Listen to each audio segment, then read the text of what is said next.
인터넷에 들어가시면 실제로 우리나라 지금 법정 퇴직 연령은 60세 또는 큰 기업은 한 57세 그러는데, 그렇다면 우리 이 서울 시민들이 실제로 몇 세에 퇴직을 하는가 하는 걸 서울시에서 조사를 했더라고요. 보니까 53세로 나와 있습니다. 그럼 53세면은 정말 일할 능력도 있고 힘도 있고 의지도 있고 있는 시기인데 쫓겨나요. 그래서 그 한 대기업 임원의 인터뷰가 나와 있던데, 대기업 임원이면 상무급 이상입니다. 그리고 대기업 상무라도 전무로 승진 못하면 몇 년 내에 그만둬야 되죠. 이분이 54세더라고요. 그러면 대기업에서 상무 정도 했으면 어떻습니까? 엄청난 능력을 가진 분이에요. 또 리더십도 있고 그만한 지식도 가지고 있는 분인데 퇴직을 했어. 근데 53, 4세가 되면은 자녀들이 한참 대학 다닐 때예요. 이게 또 돈이 한참 들어갈 때요. 그리고 이제 얼마 안 있으면 애들 군대 갔다 오면 또 결혼시켜야 된다면, 그러니까 돈이 한참 들어갈 나이에 퇴직을 당한 거예요. 그래서 이분이 자영업을 해볼까도 했는데 역시 이분은 지식인이에요. 아는 게 많아. 자영업을 하면 5년 이내에 망한다는 걸 자기는 알고 있다 그러더라고요. 실제로 국세청이 국회에 제출한 자료를 보니까 자영업을 해서 5년 이내에 생존 확률이 20%밖에 안 돼요. 그러니까 10명이 자영업을 시작하면 5년 후에 살아남은 것은 2개다 그런 말이에요. 2개다. 그러니까 이분은 그런 걸 아니까 자영업을 하면은 아마 3년 내에 나는 거지가 될 거다 그렇게 이야기하더라고요. 거지가 돼요. 왜? 퇴직금 받은 거 하고 집에서 이 집을 담보로 대출 받은 거 자영업 했다가 5년 이내 망할 확률이 80%다. 왜 그래요? 왜 자영업을 하면 망합니까? 왜 그래요? 가장 큰 이유는 우리나라의 자영업이 OECD 평균의 2배입니다. 전 세계적으로 맥도날드 지점이 25,000개라는데 우리나라 치킨집이 3만 개를 넘어요. 그러니까 치킨집 하면 돈 벌 것 같은데 돈을 못 버는 이유가 너무 많아. 너무 많아.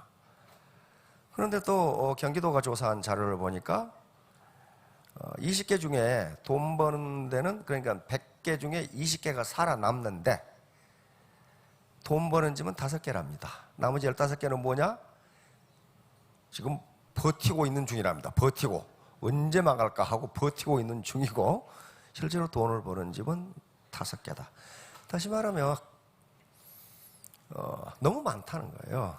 그래서 그 아까 대기업 임원 있잖아요. 자영업도 못하고 오라는 데도 없고. 왜요? 대기업 임원쯤 했으면 그렇게 아는 것 많고 경험 많은 사람을 누가 데려다 쓰려고 그래? 안 데려다 써. 불편하거든. 그래서 뭐 하시냐고 기자가 물으니까 야간 대리운전한다고 합니다. 왜? 이것밖에 현재로서는 할 것이 없다. 대기업에 상무를 하시던 분이 삐삐 들고 연락 오면 마치 이 볼트처럼 뛰어가가지고 대리운전은, 그런 분들에게 정보를 전하십시오. 그런 분들이 많습니다. 여기 아주 비참한 통계가 또 OECD에서 한국에 또 권고를 했습니다. 노인 빈곤율이 2012년에 통계를 보니까 2012년에 45%였는데 2014년에 50%로 올랐어요. 그러니까 65세 이상 노인 2분 중에 1분은 빈털털이다, 가난뱅이다. 그러면 우리나라 이 노년계층이 게을렀느냐? 천만의 말씀이에요. 이 나라를 세계 최빈국 중에 하나인 대한민국을 세계 13대 경제대국으로 만들어 놓은 주역이 바로 이 세대입니다. 위로는 부모 모시고 아래로는 자식 키우면서 자기 노후는 생각지도 않고 일하는 기계, 돈 버는 기계로 앞만 보고 달려온 세대예요. 어르신들 그렇죠? 정말 앞만 보고 달려왔어요. 그런데 떡 퇴직이라고 하고 보니까 그동안 정말 뼈 빠지게 일해서 사놓은 집 한 채밖에 없어. 근데 통계를 보니까 이 세대의 금융자산 제로 그렇게 돼 있더라고. 은행에 돈이 10원도 없다 그런 말이에요. 집은 하나 있는데 계산해 보면 60세에 퇴직해서 한 20년 더 산다고 해도요 짜장면 값만 4억이 들더라고. 재수없게 부부가 있으면 이게 참 비참한 얘기지만은 짜장면 값만 8억이 들어. 그 누가 대주냐 이거야. 하나는 나라도 구제 못한다고 했습니다. 그러면 결국 자기가 해야 돼. 자기가 나라 구제하는 거 기다리고 있다가 굶어 죽어버려. 그러니까 이건 안 되는 거야. 자기가 해야 돼요.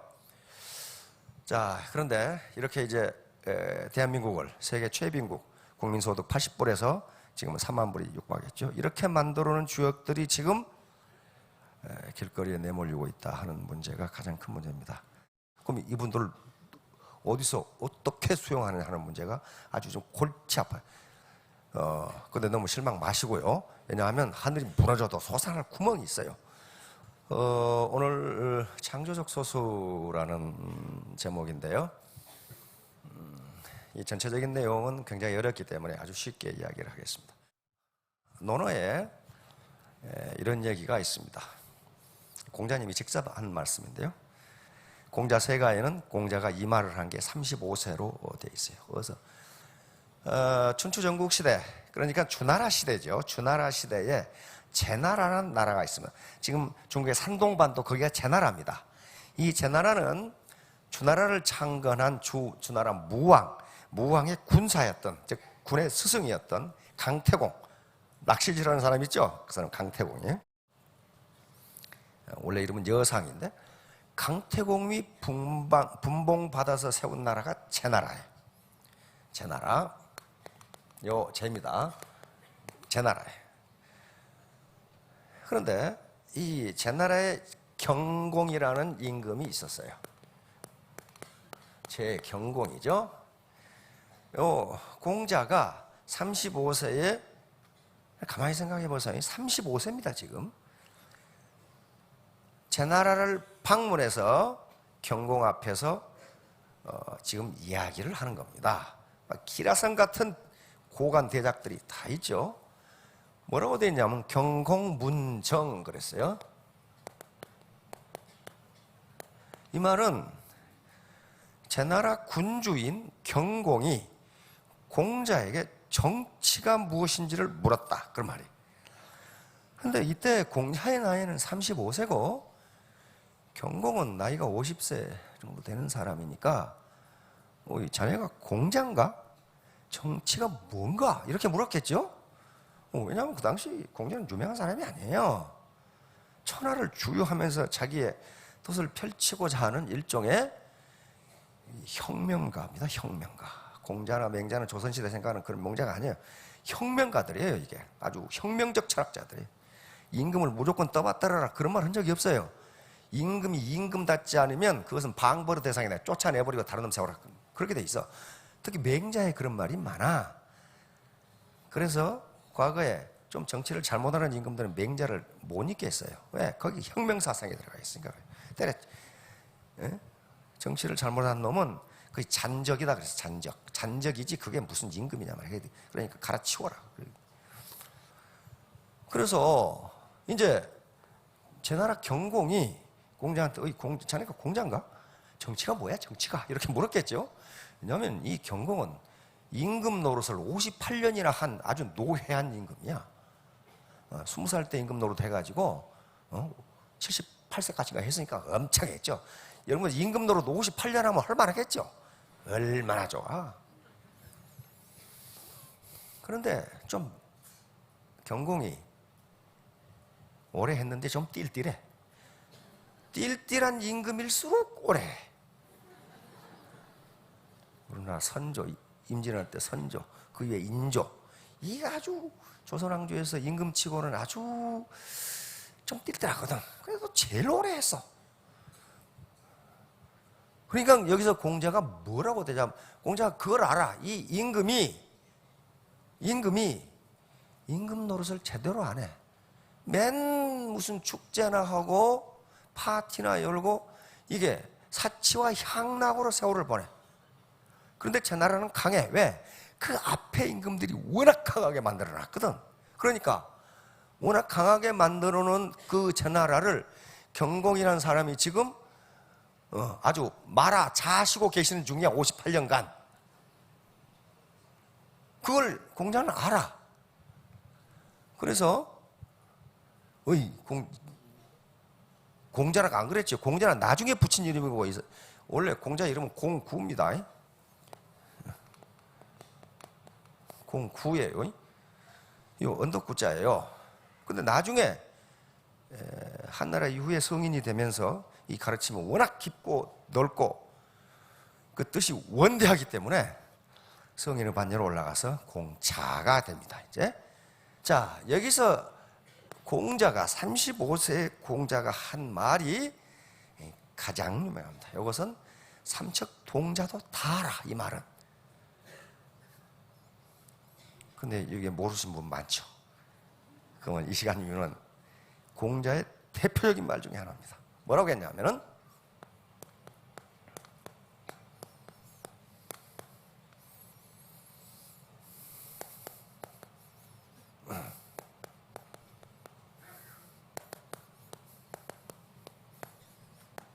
이렇게 이야기합니다.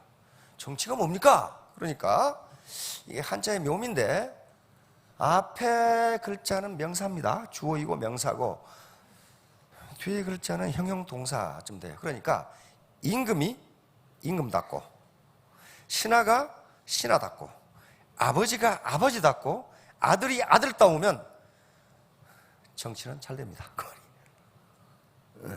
아주 핵심이에요. 핵심. 이걸 정명론이라고 그럽니다.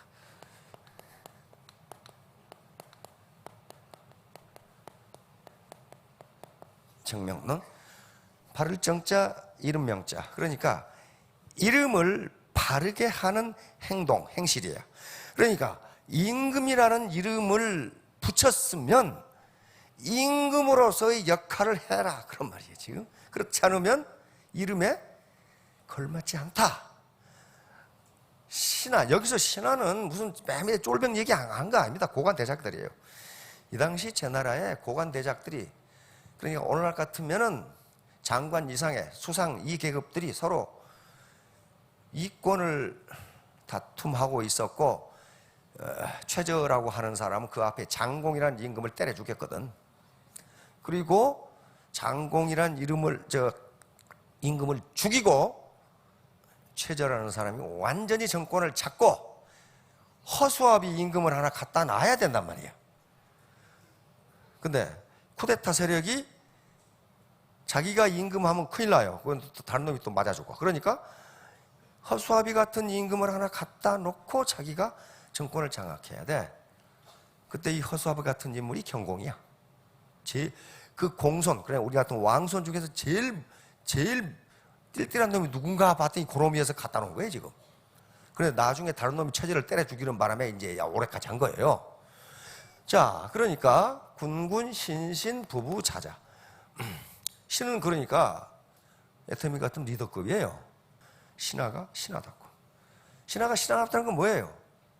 임금이 잘못하면 간하고, 그래도 말을 듣지 않으면 시골로 낙향을 하든가. 옛날에 그렇게 했어요.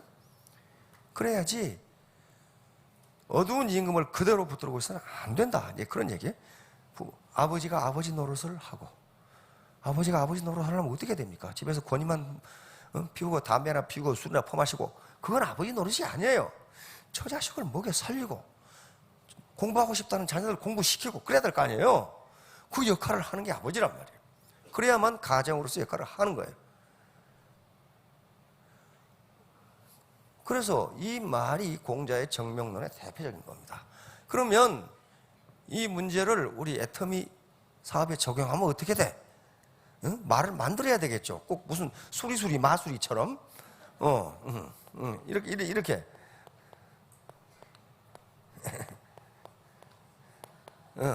이렇게 된다고. 사살릴리 뭐 수리수리 마수리는 회사는 회사다워야 하고, 회사가 비싼 물건을, 좋지도 않은 물건을 비싸게 팔면서 이윤을 독식한다, 완전히 빨대로 빨아자신다, 그건 회사답지 않은 거예요. 그건 그렇잖아요. 그건 불량한 놈들이지. 회사는 회사다워야 하고, 리더는 리더다워야 돼요. 리더란 말은 앞에 가는 사람이에요. 앞에 가는 사람, 뒤에서 미는 사람이 아니에요. 자기는 안 하면서 다른 사람 보고, 파트너 보고 하라고 그런다, 그건 리더가 아닙니다. 그 다음에 스폰서는 스폰서 나와야 하고, 파트너는 파트너 나와야 돼. 파트너가 스폰서를 막 물어뜯어. 저게 말이야, 내 스폰서 꼴배기 싫어서 못하겠단 말이야. 그러면 스폰서는 가만히 있어요? 내 전혀 보기 싫어서 내가 못하겠다. 서로 물어뜯어. 그러면 서로 어때요? 그거 굉장히 많아요. 내가 날마다 올라와, 내가 애터미는 좋은데요, 그냥 내 보기 싫어서 내가 그만 때려치고 났다고. 왜 그래? 파트너가 말을 안 들어. 말을 안 듣는 게 뭐냐면은 저 혼자 지멋대로야, 지멋대로. 그러면 이게 재심합력을 해야 되는데 안 되는 거야. 그러니까 이게 성공 비결이에요. 이게 다른 거 없어. 제 역할을 하면 돼요. 이제 강의 끝났네. 그렇죠? 제 역할을 하면 돼. 자, 그러면 더 이제 이쪽에 창조적 소수, 크리에이티브 마이너리티에 대해서 이야기를 했습니다. 이건 원래 맘먹고 지금 이 얘기를 우리 특히 직급자들에게 하려고 이걸 창조적 소수. 이건 영국의 대역사학자 아놀드 토인비의 역사 발전의 핵심 동력입니다. 이게 바로 도전과 응전이에요. 도전과 응전. 토인비는 인류의 역사를 국가나 민족 단위로 보지 않고 문명 단위로 봤습니다. 문명. 한 문명이 어떻게 발생하고, 어떻게 성장하고, 어떻게 쇠퇴하고, 어떻게 망하는가. 그런데 이것은 지금은 한 문명뿐만 아니라 한 국가, 한 기업, 한 가정, 한 개인에게 모두 적용됩니다. 처음에는 논란이 있었지만 지금은 전부 받아들여요. 이걸. 이게 맞다는 거예요. 자, 그래서 토인비는 1차 대전이 일어나면서 인류 역사가 왜 이렇게 전개되는가, 서구는 언제 멸망할 것인가 하는 것을 연구를 하다가 이 개념을 발견하게 됩니다. 자, 세계 4대 문명의 발상지가 바로 여기에요. 여기가 황허강 유역에서 일어난 중국 문명, 은나라 문명이죠. 은어에서 나온 은나라 문명. 이쪽에 티그리스 유프라테스 강 유역에서 나타난 메소포타미아 문명, 이게 수메르 문명입니다. 인도 문명, 여기 인더스강 주변에서 일어난 인도 문명, 그리고 나일강 여기서 나타난 나일 이집트 문명입니다. 아주 찬란한 문명을 이루어냈습니다. 그런데 여기에 공통점이 있어요. 공통점. 자연의 도전이 아주 심각하다는 거예요. 자연의 도전이 심각해. 자, 중국 문명 한번 봅시다. 여기 이렇게 황허강이 이렇게 흐르고 있어요. 이 밑에 양자강이 더 큰 강이 있어요. 양자강 주변은요, 굉장히 땅이 비옥하고 날씨도 좋고 굉장히 좋아요. 그런데 중국 문명은 양자강 주변에서 일어나지 않았어요. 도전이 심한 황허강 주변에서 일어났습니다. 자, 이렇게 되니까 그러면 문명은 어떻게 발생하느냐? 외부에 도전이 있는 경우에 거기에 사는 사람들이 응전, 리스판스를 해서 그걸 이겨내면 문명이 성장 발전하고, 그게 지면 망한다. 이것이 바로 역사 발전의 원동력이다. 이게 문명 사관이에요. 자, 요놈이 여기서 도저히 못 살겠어. 산소도 부족하고 물도 부족하고 스페이스도 부족하고. 그러면 그걸 뭐라고 그래요? 그걸 토전이라고 그래요. 환경이 나에게 도전은 인간이 누구에게 하는 거 아니에요. 왜 이 말을 하는지 조금 있으면 알게 돼요. 도전은 환경이 나에게 해오는 겁니다. 상사가 회사 다녀보셨어요? 상사가 굉장히 어려운 과제, 프로젝트를 줬어. 이때 미국 사람들이 하는 얘기가 이 과제가 굉장히 도전적인데? 그렇게 얘기해요. 내가 과제에 도전하는 것이 아니고 이 과제가 나한테 도전하는 거예요. 이때 요놈은 어떻게 했어요? 이쪽으로 가버려요. 이게 뭐예요? 리스판스. 이게 응전이에요. 응전. 그러면 요놈이 이렇게 하다가 떨어져 죽을 수도 있어. 성공하는 날에는 숨쉬기가 훨씬 좋아. 그렇죠? 이게 응전이에요. 그러면 네트워크 마케팅에서 도전과 응전이라는 개념이 지금까지 조금 오염되어 있기 때문에 오늘 이 강의를 하려고 생각을 했습니다. 도전이라는 말이 배팅하고 같은 의미로 쓰는 배팅 세력이 있었다 그 말이에요. 도전 그러면서 배팅 이렇게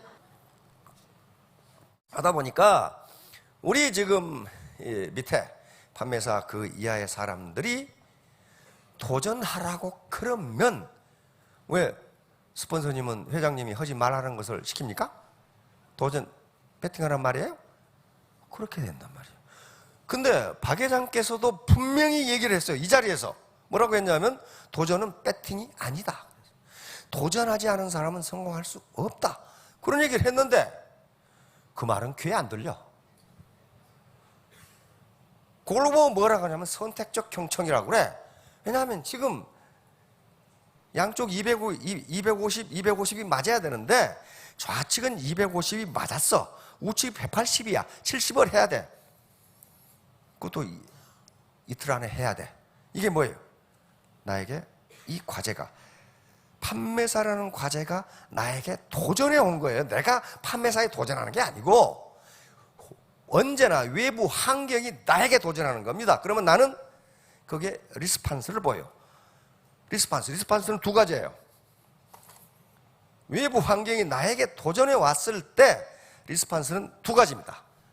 첫째는 파이트 아니면 플라이트. 요것은 투쟁이에요. 투쟁이고 노력이죠. 노력. 이건 노력이고 투쟁이자 노력이고, 네. 이건 도망입니다. 도망이고 회피예요. 그러니까 외부 환경에 나에게 도전해 오면 두 가지예요. 하나는 파이팅을 하든가, 안 그러면 도망을 가든가. 나에게 지금 이틀 동안에 70이라는 포인트를, PV를 내가 도전하는 게 아니고 판매사라는 것이 나에게 도전해요. 야 임마 김말자, 야 이년아, 너 이틀 동안에 70 할 수 있어? 이렇게 나에게 도전해 와는 거예요. 그때 반응은 리스판스는 두 개예요. 토인비가 했던 말도 리스판스예요. 토인비는 리스판스, 도망하든지 파이팅하든지 둘 중에 하나라는 거예요. 그래서 도망하면 어떻게 되느냐 조금 이따 나와요. 파이팅 했을 때 이겨내면 그 문명은 발전한다. 파이팅해서 지면은 그 문명은 망한다. 둘 중에 하나예요. 근데 파이팅도 안 하면 어떻게 되냐? 전멸해요. 전멸한다고. 내가 지금 80을, 70 PV를 내가 도전한 게 아니고 판매사라는 직급이 나에게 도전해 왔어. 야, 이년아, 김말자, 너 이틀 동안에 너 같은 말자가 70 할 수 있어? 그럴 때 두 개예요. 파이팅, 나는 할 수 있어 하고 파이팅 하든가, 나는 못해 하고 플라이팅 날아가 버리든가. 그러니까 히말라야라는 산이 나에게 도전해 온 거예요. 야 이맹구, 너 나 올라올 수 있어? 대부분은 아이 노, 플라이트 도망가요. 그러나 우리 산악인들은 할 수 있어. 파이팅해서 올라가는. 그러면 히말라야 정복한다고요. 그거예요. 그러니까 리스판스예요. 리스판스. 반응을 어떻게 보이느냐 하는 거예요. 그런데 그 판매사들이 스폰서가 이틀 동안에 도전해봐. 그러면 왜 회장님이 하지 말라는 얘기를 하세요? 그 말은 무슨 말이냐 하면은 핑계거리가 하나 생겼어. 회장이 그런 말 한 적이 없다고 여기서 내가 2번이나 이야기한 걸 들었다니까. 내가 언제 도전하지 말라고 그랬냐고 말이지. 배팅하지 말라고 그랬지. 이걸 의사결정 이론에서는 선택적 경청이라고 합니다. 다시 말하면 자기가 듣고 싶은 얘기만 들어. 회사 다녔다고 그랬으니까. 아침에 출근하면 위에 꼰대들이 계속 잔소리야. 지각하지 마라. 업무 시간에 주식 보지 마라. 야동 보지 마라. 계속 잔소리야. 그 말은 안 들리는데 한마디가 딱 들어와.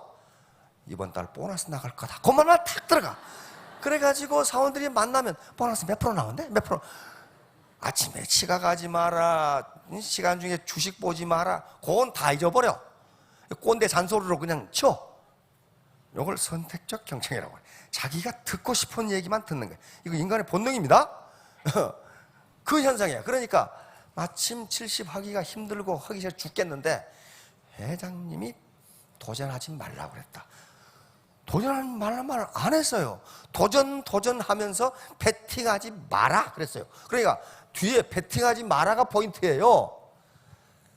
자, 그런데 그래서 이 말을 바꾸려고 그래요. 왜냐하면은 토인비도 원래 그것을 도전이라고 안 그랬습니다. 그걸 응전이라고 그랬어요. 리스판스라고 그랬다고. 강물이 넘쳐서 인간에게 도전을 해와. 이 경우 어떻게 하겠어? 도망가든지 파이팅 하든지 둘 중에 하나라는 거예요. 요거예요. 외부가 도전하면 지금 우리에게 가장 스트레스를 준 외부 도전이 뭐예요? 뭐니 해도 시대의 흐름입니다. 시대가 흘러가면요, 과학기술이 발전하고 그 다음에 가치관이 변해요. 그래서 자기 사업을 망하게 하는 것은요, 옆에 경쟁자가 아니에요. 시대의 흐름이 망하게 하는 겁니다. 동네 쌀가게 아저씨가 망한 게 옆에 쌀가게보다 경쟁력이 떨어져 그런 게 아니에요. 대형 마트가 생기면서 거기서 쌀을 살 필요가 없어. 그래서 망한 거란 말이에요. 그럴 때 쌀가게 주인이 택할 수 있는 길은 3가지가 있어요. 망하든 말든 쌀가게를 계속하든가, 그러면 굶어 죽어. 그렇죠? 왜? 그거 가지고 안 돼. 안 그러면 때려치우고 다른 걸 하든가. 그거 해도 마찬가지예요. 안 그러면 쌀가게를 할 거야 아니라 쌀로 밥을 지어서 삼각김밥을 만들어 팔든가. 이런 거예요. 이게 파이팅이에요. 자, 이거는 말이에요. 요 놈이 이렇게, 이건 도전에 응전한 거예요. 그렇죠? 요 놈이 도망가면 누가 졌어요? 도망간 놈이 졌어요. 그렇죠? 이게 프라이트예요. 도망가버려. 난 못하겠다. 그러니까 바로 외부 환경이 나에게 도전해 오는 거예요. 65세 이상 50%가 가난병이다. 요 가난이 나에게 도전해 온다고요. 도전해 왔을 때 내가 어떡할 거냐. 정부만 바라보고 있을 거냐. 안 된단 말이에요. 왜? 정부는 해주고 싶어도 예산이 없단 말이에요. 지금. 그러면 이 리스판스를 내가 해야 된다. 그런데 누구 핑계 대느냐? 정부가 안 해줘가지고. 정부 해주고 싶어. 그리고 돈이 없어. 바로 이 양반, 응? 태극기 이거 히말라야거든, 에베레스트거든요. 나보고 올라가라고 하면 난 프라이트해. 도망가. 응? 아유, 에베레스트 산님 저는 못 올라가요. 그런데 이 양반은 올라가겠단 말이야. 올라가겠다. 정복했잖아요. 나는 아마 내 평생에 에베레스트도 못 올라갈 것 같아 지금. 그냥 숨이 차가지고 지금 못 올라갈 것 같아. 그러니까 여기 리스판스는 2가지예요. 파이팅 하든가, 안 그러면 플라이트 하든가, 도망가든가. 요 문제입니다. 자, SME 사업에 대한 도전과 응전도 마찬가지예요. 내가 도전하는 게 아니고 외부 도전에 내가 리스판스 하는 거, 응전하는 거예요. 자, 외부 도전이 엄청나게 많습니다. 좋지 않은 평판. 여러분들 여기 와서 다단계판에서 강의 들었다 그러면 뭐라고 해요? 너 요즘 길거리에 나앉게 됐냐? 이렇게 얘기해요. 이게 뭐예요? 도전이야, 이게 도전. 외부 친구들이, 외부 가족들이 나에게 도전해 왔어. 야, 임마, 할 거 없어, 그거 해? 이게 도전이에요. 그때 나는 리스판스 2가지예요. 파이팅 하든가, 그만두든가. 플라이트 하든가. 꼴고 이제 핑계를 대. 야, 내가 안 하는 이유는, 아이고 주변에 사지 말라고 그래서 그건 확신이 없는 거예요. 그 다음에 소비자의 도전. 야, 이게 사람 상대하는 직업이라 지가 안 사면 안 사지. 아주 자존심을 팍 꺾어버리는 사람이 있거든. 지도 별것도 아니면서. 이때 꺾어지면 안 된다. 그래서 거기다 또 핑계를 대. 내가 하려고 했는데 꼴보기 싫은 것들 보기 싫어서 내가 꼭 이 짓을 해야 돼? 이게 핑계가 된단 말이야. 스폰서 파트너에도 아까 얘기했죠. 내가 애터미는 좋은데 그년 보기 싫어서 내가 그만둔다고 말이야. 꼭 핑계를 대. 핑계를. 그 핑계예요. 그 다음에 직급이 나에게 도전. 아까 얘기했죠. 좌측은 250이 맞았는데 오른쪽은 180밖에 안 돼. 그러니까 판매사가 나한테 도전을 해. 야, 김말자 이년아, 너 이틀 동안에 70 할 수 있어? 너 못하지? 말자 같은 년아. 이렇게 이제 하면은 파이팅 하든가 아니야 나는 할 수 있어 하고 파이팅 하든가, 안 그러면 누구한테 핑계를 대. 회장님 하지 마라 그랬잖아요. 그 말을 한 적이 없다니까. 박 회장께서 직접 여기서 그 얘기를 했어. 나는 그 말을 한 적이 없다. 오해한 거다. 다시 말하면 도전하면서 베팅하지 말라 그 말이거든. 그 말을 잘못 이해했으니까 그걸 응전으로 바꾼다니까요. 로드샵, 그 다음에 저기 베팅 덤핑. 어떤 사람은요 저거 핑계대고 안 하는 사람이 있어. 내가 열심히 하려고 그랬는데 로드샵 때문에 못 하겠걸랑요.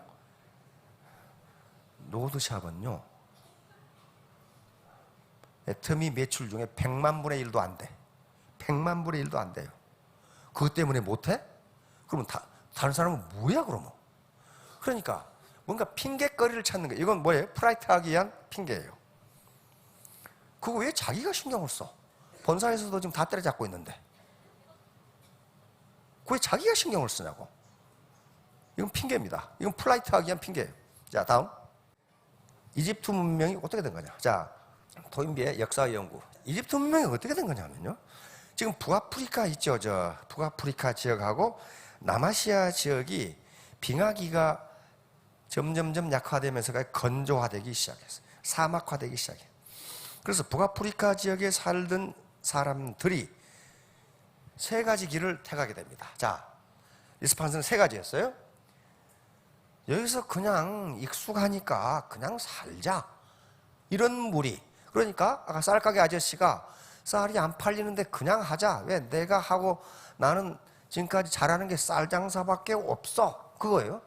두 번째는 익숙해진 기후대를 따라 북으로 이동. 점점점 빙하가 이제 녹으면서 되니까 지금 아라비아 반도로 이렇게 이동한다. 그런 말이에요. 지금 여기는 스텝 지역이라고 그래. 반건조 지역. 나무는 없고 풀만 좀 나와 있는 지역이에요. 세 번째는 요 나일강변으로, 독사가 우글거리는 나일강변으로 들어간 거예요. 그런데 그냥 남아있는 종족들은 여기서 전멸했습니다. 왜? 사막화가 돼서 먹고 살 것이 없어. 뭐 환경이 나에게 지금 도전해 오는데 그냥 가만히 있었어. 그러니까 아까 아저씨처럼 쌀 가게 계속 하다 굶어 죽었다. 지금 그런 얘기예요. 지금 고무신 가게 하면 고무신 되겠어요? 안 된다고 그거. 자, 그러니까 요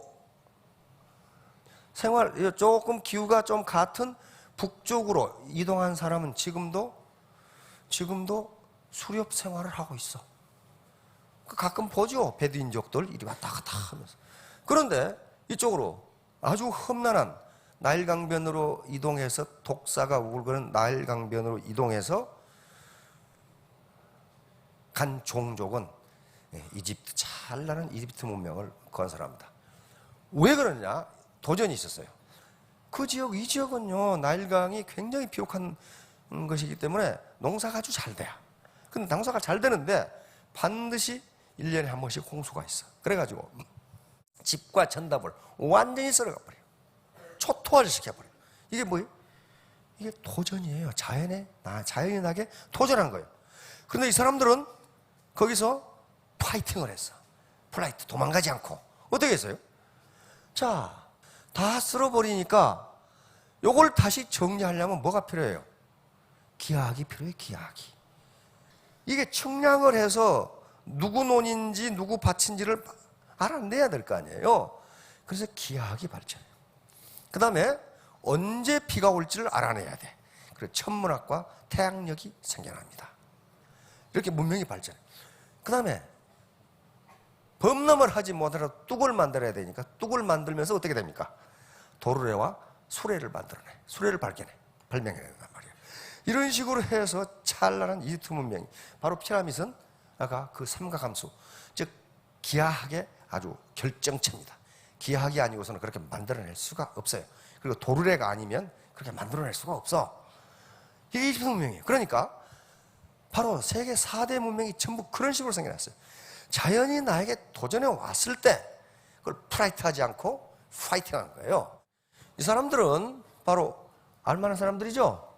전부 외부 환경에 대해 도전한 게 아니라 응전한 겁니다. 리스판스한 거예요. 강수진이죠. 세계적인 독일 발레리나입니다. 세계적인 발레리나. 우리나라 지금 무슨 예술 극장 단장 하고 있죠. 집이 서울도 아니야. 시골이야, 시골. 시골인데 독일로.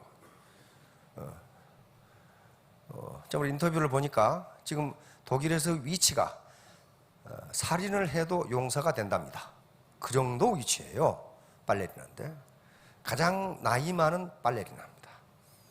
그 발 보셨죠? 얼마나 열심히 했는가.